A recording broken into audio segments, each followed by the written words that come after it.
କିଛି ନିହାତି ଜାଣିବା କଥା।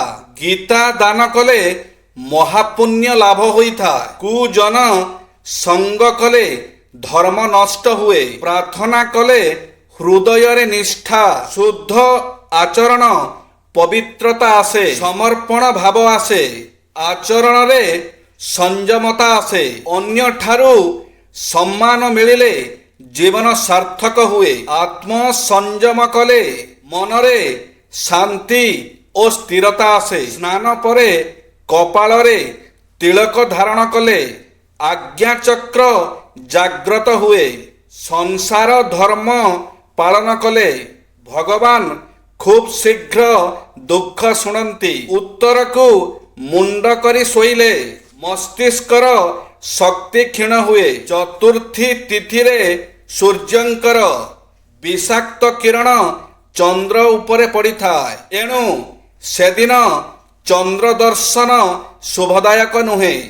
ମନାନ୍ତର ହେଲେ ବନ୍ଧୁତା ନଷ୍ଟ ହୁଏ। ଈଶ୍ୱର ଉପାସନା କଲେ ଅନୁଚିତ କର୍ମ ଓ ମନ୍ଦ ଅଭ୍ୟାସ ଦୂରେଇ ଯାଏ।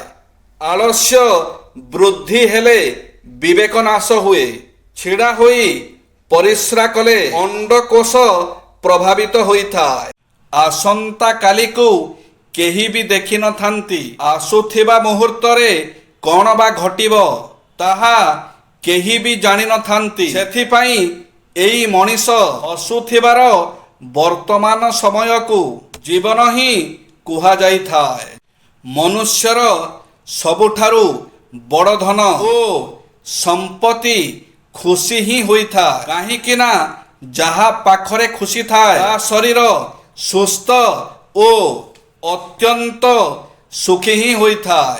ନରମ ହୃଦୟର ଲୋକମାନେ ଟିକେ କଥାକୁ ରାଗିଯାନ୍ତି, ଟିକେ କଷ୍ଟ ହେଲେ କାନ୍ଦି ପକାନ୍ତି, ଆଉ ବହୁତ ଶୀଘ୍ର ମାନି ବି ଯାଆନ୍ତି। ଏହି ମଣିଷକୁ କେବେ ବି ହରେଇବେନି। ସତରେ ବନ୍ଧୁ, ନିଜ ଘର ଝାଟିମାଟି ହେଉ କି ଚାଳ ଛପର ହେଉ, ନିଜ ଘରେ ଯୋଉ ଶାନ୍ତି ମିଳିଥାଏ ନା, ସେ କୌଣସି ରାଜପ୍ରସାଦରେ ବି ମିଳିନଥାଏ। ପତ୍ନୀଙ୍କ ସହିତ କେବେ କେମିତି ପିଲାଙ୍କ ଭଳି ପିଲାଳିଆ ବ୍ୟବହାର ଜାରି ରଖନ୍ତୁ। ଏହାଦ୍ୱାରା ଏକ ନୂଆ ଆନନ୍ଦ ମିଳିବ। ବିସ୍ତୃତ ଚାଷ ଜମିରେ ସାମାନ୍ୟ ବୀଜ ବୁଣିଲେ ସାମାନ୍ୟ ଫସଲ ଆମଦାନୀ ହୁଏ। କିନ୍ତୁ ଜମିର କେବଳ ଅଳ୍ପ ଅଂଶରେ ଚାଷ କରାହୋଇଥିବାରୁ ଅବଶିଷ୍ଟ ଜମି ପଡ଼ିଆ ପଡ଼ିଥିବାରୁ ଉର୍ବରତା ନଷ୍ଟ ହୋଇଯାଏ।